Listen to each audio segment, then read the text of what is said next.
Hello everyone, welcome back to HP meet educations new YouTube video. आज की इस video में हम साइकोलॉजी के कुछ इम्पॉर्टेंट प्रीवियस ईयर एमसीक्यूज जो है वो डिस्कस करेंगे, जो किसी न किसी आपके पहले के जेबीटी या टीजीटी टैट में कभी ना कभी आए हैं। और साथ ही साथ में ये भी देखने को मिलता है कि आपके जो टैट होता है, भले वो जेबीटी का हो या टीजीटी का हो, वहाँ से प्रीवियस ईयर के भी कुछ ना कुछ क्वेश्चन, 4 से 5 क्वेश्चन जो है वो कभी कभार आपको देखने को मिलते हैं। तो चलिए स्टार्ट करते हैं वीडियो को। आज की वीडियो का फर्स्ट साइकोलॉजी का क्वेश्चन है, who started scientific study of creativity. रचनात्मकता का वैज्ञानिक अध्ययन किसने शुरू किया था? ऑप्शंस है, option number A Mednick, option number B है गिलफोर्ड, ऑप्शन नंबर सी है गॉल्टन, ऑप्शन नंबर डी है टॉरेंस। तो scientific study of creativity start की थी, ऑप्शन नंबर बी यहाँ पे राइट हो जाएगा, गिलफोर्ड ने। नेक्स्ट क्वेश्चन आता है, who is the father of experienced psychology. अनुभवी मनोविज्ञान के जनक कौन है? विलियम वुंड है, नेक्स्ट ऑप्शन है युंग है, ऑप्शन सी है सिगमंड फ्राइड, या ऑप्शन डी है नन ऑफ द अबव, या फिर नन ऑफ दीज, इनमें से कोई भी नहीं। तो अनुभवी मनोविज्ञान या फिर एक्सपीरियंस्ड साइकोलॉजी के जो जनक माने जाते हैं वो ऑप्शन नंबर ए रहेंगे, विलियम वुंड। फादर जितने भी हैं साइकोलॉजी में वो सारे के सारे इंपॉर्टेंट हो जाते हैं। बिहेवियरिज्म किसने दिया, कंस्ट्रक्टिविज्म किसने दिया, फिर उसके बाद ह्यूमनिज्म किसने दिया, साइको एनालिटिकल किसने जो है वो दिया। ये सारे के सारे जितने भी साइकोलॉजी में फादर्स हैं, अलग अलग आपकी चाइल्ड साइकोलॉजी, एजुकेशनल साइकोलॉजी के फादर, मॉडर्न साइकोलॉजी के फादर, वो सारे ही आपके टैट के एग्जाम के लिए इंपॉर्टेंट हो जाते हैं। तो प्लीज़ उनको भी एक बार पढ़ के जाइएगा। नेक्स्ट क्वेश्चन है, ऑपरेंट कंडीशनिंग एसोसिएटेड विद।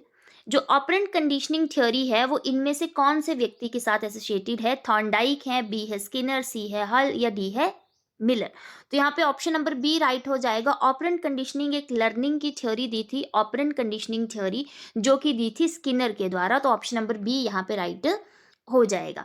इसी के साथ लर्निंग थ्योरी वाला टॉपिक भी बहुत इंपॉर्टेंट हो जाता है आपके लिए। काफ़ी क्वेश्चन जो हैं वो आपके जेबीटी टीजीटी टैट में जो हैं वो लर्निंग थ्योरीज में से भी देखने को मिलते हैं। लर्निंग की थ्योरी की बात करें तो पैवलव की लर्निंग थ्योरी, स्किनर की लर्निंग थ्योरी, थॉर्नडाइक की लर्निंग थ्योरी और कोहलर की लर्निंग थ्योरी, ये चारों ही थ्योरीज जो हैं वो इंपॉर्टेंट हो जाती हैं। एक बार उनको भी चेक कीजिएगा।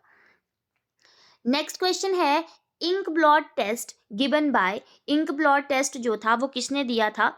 गॉल्टन ने दिया था, फ्रॉइड ने दिया था, रोशार्क ने दिया था, या फिर ऑलपोर्ट ने दिया था? ये क्वेश्चन भी काफ़ी बार जो है वो एग्जाम में देखने को मिलता है। तो इंक ब्लॉट टेस्ट जो है यहाँ पर आपका ऑप्शन नंबर सी राइट हो जाएगा। रोशार्क के द्वारा जो है ये आपका इंक ब्लॉट टेस्ट जो है वो दिया गया था, ऑप्शन नंबर सी राइट हो जाएगा।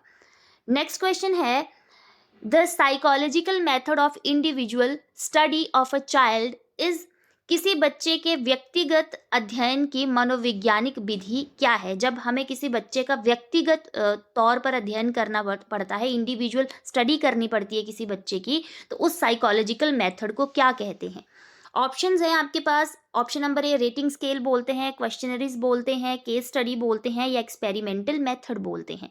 तो जब हम किसी बच्चे को इंडिविजुअली समझ रहे होते हैं, उसकी साइकोलॉजी को व्यक्तिगत तरीके से समझते हैं, तो उसको बोलते हैं option number C case study. उस केस स्टडी में हम एक इंडिविजुअल स्टूडेंट या इंडिविजुअल बच्चे को ही उसके बारे में ही पूरा का पूरा जो है वो स्टडी करते हैं केस स्टडी में। ऑप्शन नंबर सी यहाँ पे राइट रहेगा।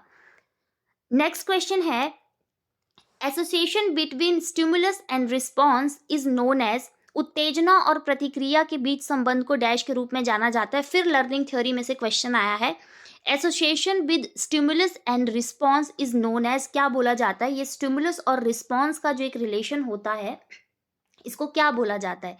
लर्निंग बोला जाता है, कंडीशनिंग बोला जाता है, रिटेंशन बोला जाता है, या फिर मोटिवेशन बोला जाता है? तो यहाँ पे जो है वो आपको ऑप्शन नंबर बी राइट हो जाएगा, उसको बोला जाता है कंडीशनिंग। स्टिमुलस और रिस्पॉन्स मिलकर के एक कंडीशन बनाते हैं जहां से बच्चे में क्या होती है, एक लर्निंग होती है। तो ऑप्शन नंबर बी यहाँ पे राइट हो जाएगा। नेक्स्ट क्वेश्चन है, लर्निंग डिजाइन इज एम्फेसाइजेस इन। जो लर्निंग डिजाइन होता है वो किस चीज पे जोर देता है, या फिर किस चीज के लिए जो है वो उसको बनाया जाता है? कंस्ट्रक्शन के लिए किया जाता है, बिहेवियरिज्म के लिए किया जाता है, या फिर गेस्टॉल्टिज्म में किया जाता है या हॉर्मिक व्यू के लिए किया जाता है। यहाँ पर आपका ऑप्शन नंबर ए जो है कंस्ट्रक्शन, वो राइट हो जाएगा। लर्निंग डिज़ाइन को कंस्ट्रक्ट किया जाता है ताकि बच्चे में किसी नॉलेज को जो है वो कंस्ट्रक्ट किया जाए, ठीक है। इसलिए लर्निंग को जो है वो प्रॉपर डिज़ाइन किया जाता है कि किस तरह से बच्चे को लर्निंग देनी है। इसके लिए ऑप्शन नंबर ए जो है वो यहाँ पे राइट हो जाएगा। नेक्स्ट क्वेश्चन है, who gave the theory of culture and bio socio development?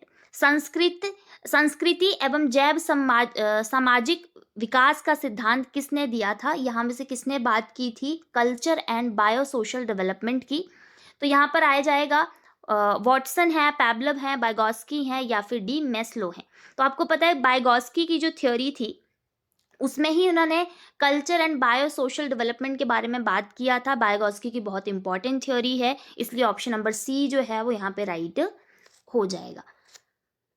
Next question है, द स्टेजेस ऑफ मेमोरी, स्मृति के कितने प्रकार हैं? 3 होते हैं, 1 होता है, 2 होता है या 4 होता है? तो आपकी मेमोरी जो होती है उसके 3 प्रकार होते हैं। सेंसरी मेमोरी, ठीक है, सबसे पहले आपकी सेंसरी मेमोरी आ जाएगी, फिर उसके बाद शॉर्ट टर्म मेमोरी आती है और उसके बाद आपकी लॉन्ग टर्म मेमोरी आती है। तो इस तरह से जो है वो टोटल कितनी 3 मेमोरीज जो हैं वो आपकी बनती हैं। इसी के साथ ऑप्शन नंबर ए जो है वो राइट हो जाएगा। मेमोरी वाला टॉपिक भी टेट के लिए इंपॉर्टेंट रहता है, इसको भी रिवाइज कीजिएगा। नेक्स्ट आता है, पैब्लव बिलोंग्स टू विच कंट्री? पैब्लव किस देश से संबंध रखते हैं? ये क्वेश्चन भी आपके टैट में पूछा गया है। जर्मनी से है, रशिया से है, इंग्लैंड से है या अमेरिका से है? तो यहाँ पर ऑप्शन नंबर बी राइट हो जाएगा। पैब्लव जो है वो रशियन साइकोलॉजिस्ट हैं, वो रशिया से बिलोंग करते हैं। ये भी क्वेश्चन पूछे जाते हैं, पैब्लव का पूछ लिया जाता है, थॉर्नडाइक का पूछ लिया जाएगा, बायगॉस्की का पूछ लिया जाएगा, स्किनर का पूछ लिया जाएगा। तो इस तरह से जो मेन सारे नहीं, जो मेन साइकोलॉजिस्ट हैं उनकी कंट्री भी आपको याद होनी चाहिए। ऐसे भी क्वेश्चन जो है वो साइकोलॉजी में पूछे जा सकते हैं आपसे, एक आधा क्वेश्चन कई बार आ जाता है। नेक्स्ट क्वेश्चन है, psychology is the science of human behaviour, who said? किसने कहा था कि मनोविज्ञान मानव व्यवहार का विज्ञान है? ये किसने कहा था? ये कहा था काल्सनिक ने कहा था या फिर मुर्फी ने कहा था, वुडवर्थ ने कहा था या ईजी बोरिंग ने कहा था? तो यहाँ पर ऑप्शन नंबर ए राइट रहेगा। ये जो स्टेटमेंट है कि मनोविज्ञान जो है, साइकोलॉजी है जो है वो ह्यूमन बिहेवियर के का ही एक विज्ञान है, यानी कि साइंस है, ये कहा था काल्सनिक ने। ऑप्शन नंबर ए जो है यहाँ पे राइट हो जाएगा। नेक्स्ट क्वेश्चन आता है, educational psychology is useful in शैक्षणिक मनोविज्ञान? यहाँ पे फिर से ध्यान दीजिएगा, यहाँ पे सिंपल साइकोलॉजी की बात नहीं की जा रही है, यहाँ पे एजुकेशनल साइकोलॉजी की बात की जा रही है। कई बार हम क्या करते हैं, साइकोलॉजी पढ़ लेते हैं, है ना, पीछे वाला पूरा क्वेश्चन ना पढ़ करके हम साइकोलॉजी ही पढ़ेंगे। साइकोलॉजी इज यूजफुल इन, यहाँ पे एजुकेशनल साइकोलॉजी के बारे में बात की गई है। तो एजुकेशनल साइकोलॉजी किस चीज़ के लिए उपयोगी होती है? To understand own selves. Next आता है, to understand the child, to choose the teaching methods, whole teaching process. इनमें से किसके बारे में बात करती है एजुकेशनल साइकोलॉजी? तो ऑप्शन नंबर डी यहाँ पे आ जाएगा, होल टीचिंग प्रोसेस, क्योंकि यहाँ पे टीचिंग प्रोसेस की बात की जाएगी ना एजुकेशनल साइकोलॉजी में। अगर जो साइकोलॉजी बोला होता कि साइकोलॉजी किस चीज़ के लिए उपयोगी होती है, तब तो आप बोल देंगे टू अंडरस्टैंड द चाइल्ड, किसी बच्चे को समझने के लिए जो है वो, उसमें भी चाइल्ड साइकोलॉजी आता है बेसिकली। आपको पता है साइकोलॉजी के ही अलग अलग पार्ट हैं, चाइल्ड साइकोलॉजी, एजुकेशनल साइकोलॉजी, ये सारे इसी के ही पार्ट हैं, ठीक है। तो अगर चाइल्ड साइकोलॉजी आता तो अंडरस्टैंड द चाइल्ड आता है यहाँ पे राइट आंसर, लेकिन यहाँ पे एजुकेशनल साइकोलॉजी पूछा गया है। तो एजुकेशनल साइकोलॉजी किस चीज़ के लिए उपयोगी होती है? होल टीचिंग प्रोसेस के लिए। कहाँ से, कितना, कैसे, किस मेथड के थ्रू, किस आईक्यू के बच्चों को, किस एज के बच्चों को पढ़ाना है, कैसे पढ़ाना है, किस विधि से पढ़ाना है, ये सब हमें कौन बताता है? Educational psychology. तो ऑप्शन नंबर डी यहाँ पे राइट हो जाएगा। नेक्स्ट क्वेश्चन है, who talked about surface traits and basic traits of personality? व्यक्तित्व के स्तहीशील गुण और मूलशील गुणों की बात जो है वो निम्न में से किसने की थी? ये पर्सनैलिटी वाला टॉपिक भी इंपॉर्टेंट हो जाता है, इसको भी एक बार रिवाइज करके जाइएगा, यहाँ से भी क्वेश्चन आते हैं। तो किसने कहा था कि पर्सनैलिटी के जो शील गुण होते हैं उनको 2 भागों में बांटा गया है, एक होते हैं स्तहीशील गुण सरफेस ट्रेट्स, और एक होते हैं आपके मूलशील गुण। युंग ने कहा था, शेल्डन ने कहा था, सिगमंड फ्राइड ने कहा था, या फिर कैटल ने कहा था। तो यहाँ पे जो है वो ऑप्शन नंबर डी आपका राइट हो जाएगा। कैटल के द्वारा जो है वो व्यक्तित्व के गुणों को दो भागों में बांटा गया था, व्यक्तित्व के पर्सनैलिटी ट्रेड्स को दो भागों में बांटा गया था, स्थहीशील गुण और नंबर 2 आ जाएंगे मूलशील गुण। किसने कहा था ये? कैटल ने कहा था। साथ ही साथ कैटल नहीं, 16 पर्सनैलिटी फैक्टर भी इन्होंने ही दिया था। ये भी क्वेश्चन काफ़ी बार पूछा जाता है, हो सकता है इस क्वेश्चन को हम आगे आने वाली वीडियोज़ में रिवाइज करें, ठीक है। लेकिन आपने यहीं से याद रख लेना है कि कैटल नहीं दिया था, 16 PF यानी कि 16 पर्सनैलिटी फैक्टर की एक टर्म भी किसने दी थी? कैटल ने ही दी थी। ऑप्शन नंबर डी यहाँ पे राइट हो जाएगा। नेक्स्ट क्वेश्चन है, which is the oldest method of psychology? मनोविज्ञान की सबसे पुरानी पद्धति कौन सी है? इंट्रोस्पेक्शन पद्धति है, मेथड है, ऑब्जर्वेशन मेथड है, केस स्टडी है, या नन ऑफ दीज है? तो यहाँ पे ये वैसे तो तीनों ही साइकोलॉजी के मेथड हैं, ठीक है, इंट्रोस्पेक्शन मेथड भी, ऑब्जर्वेशन मेथड भी और केस स्टडी भी। लेकिन यहाँ पर ओल्डेस्ट मेथड पूछा गया है साइकोलॉजी का, जो कि रहेगा option number A. Introspection method is the oldest method of psychology, ठीक है, ऑप्शन नंबर ए। नेक्स्ट क्वेश्चन आता है, डेवलपमेंट इज अ प्रोसेस, विकास एक प्रक्रिया है। ये क्वेश्चन काफ़ी बार रिपीटेड होता है। ब्रोकन प्रोसेस है, कॉन्टिन्यूस प्रोसेस है, कंप्लीट प्रोसेस है, या फिर इनकम्प्लीट प्रोसेस है? तो यहाँ पर जो है वो आपको ऑप्शन नंबर बी राइट हो जाएगा। Development is a continuous process, ठीक है, जो निरंतर चलती रहती है। शायद लास्ट वाली वीडियो में भी हमने इस क्वेश्चन को डिस्कस किया था, तो काफ़ी बार ये क्वेश्चन जो है वो आपको देखने को मिलेगा। नेक्स्ट क्वेश्चन है, who gave the concept of mental as? मानसिक आयु की अवधारणा जो है वो किसने दी थी? विनेट ने दी थी, स्टर्न ने दी थी, टर्मर ने दी थी, या फिर वर्ट ने दी थी? तो यहाँ पर जो है वो आपका ऑप्शन नंबर ए राइट हो जाएगा। मेंटल एज का जो एक टर्म है या फिर मेंटल एज का जो कॉन्सेप्ट है वो बिनेट ने दिया था।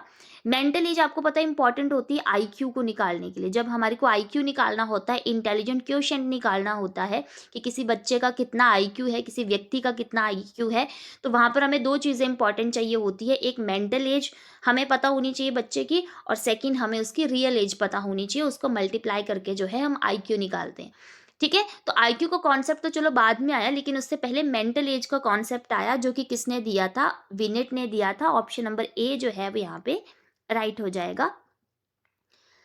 नेक्स्ट क्वेश्चन है, individual differences are result of environment. बोला व्यक्तिगत विभिन्नता पर्यावरण का परिणाम है, इसके अलावा और किस चीज का परिणाम है? ठीक है, सबसे पहले आता है नेचर, सोशलाइजेशन, हेरिडिटी और कल्चर।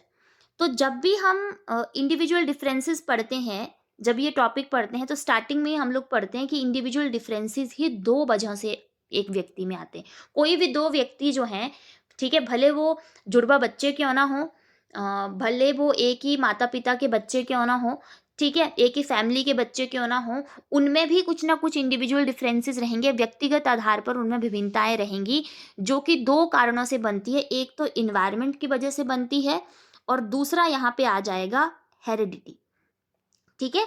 हेरिडिटी और इन्वायरमेंट ये दो मेजर चीज़ें हैं, दो मेजर कारण हैं जिसकी वजह से इंडिविजुअल डिफरेंसेस जो हैं वो हर एक में पाए जाते हैं। तो एक इन्वायरमेंट इन्होंने दिया ही था, बाकी हेरिडिटी इसमें आ जाएगा। नेचर आ गया, कल्चर आ गया, सोशलाइजेशन आ गई, ये तीनों ही चीज़ें आपके इन्वायरमेंट में ही जो है वो मान ली जाती हैं, इसलिए हेरिडिटी जो है वो राइट ऑप्शन यहाँ पर रहेगा। नेक्स्ट क्वेश्चन है, which of the following is not a sensory organ? निम्न में से कौन सा संवेदी अंग नहीं है, जहां से आपको सेंस महसूस होती है, ऐसा कौन सा जो है यहाँ पे अंग है? तो आंखें भी हमारा सेंसरी ऑर्गन है, हेयरिंग भी एक सेंसरी ऑर्गन है, टच करना भी, किसी चीज़ को फील करना, ये भी सेंस है हमारी एक, ठीक है। तो ऑप्शन नंबर डी यहाँ पे राइट हो जाएगा कि मेमोरी जो है इनमें से कोई भी सेंसरी ऑर्गन नहीं है। नेक्स्ट क्वेश्चन आता है, which of the following factors are necessary for cognitive development? बोला कि संज्ञानात्मक विकास के लिए, कॉग्निटिव डेवलपमेंट मतलब आपके माइंड का डेवलपमेंट, तो बोला कॉग्निटिव डेवलपमेंट के लिए निम्न में से कौन से फैक्टर जो हैं वो नेसेसरी हैं, यानी कि बहुत ज़्यादा आवश्यक हैं? ऑप्शन नंबर ए है जेनेटिक एंड बायोलॉजिकल, बी है एक्सपीरियंस, सी है लर्निंग या डी है ऑल ऑफ दीज। तो यहाँ पर obviously all of these right हो जाएगा, क्योंकि सारी ही चीज़ें जो हैं वो कॉग्निटिव डेवलपमेंट के लिए इंपॉर्टेंट है, भले वो जेनेटिक हों, बायोलॉजिकल हो, आपके अनुभव यानी कि एक्सपीरियंसेस हों, या फिर आपकी लर्निंग हो। तो ऑप्शन नंबर डी जो है वो यहाँ पे राइट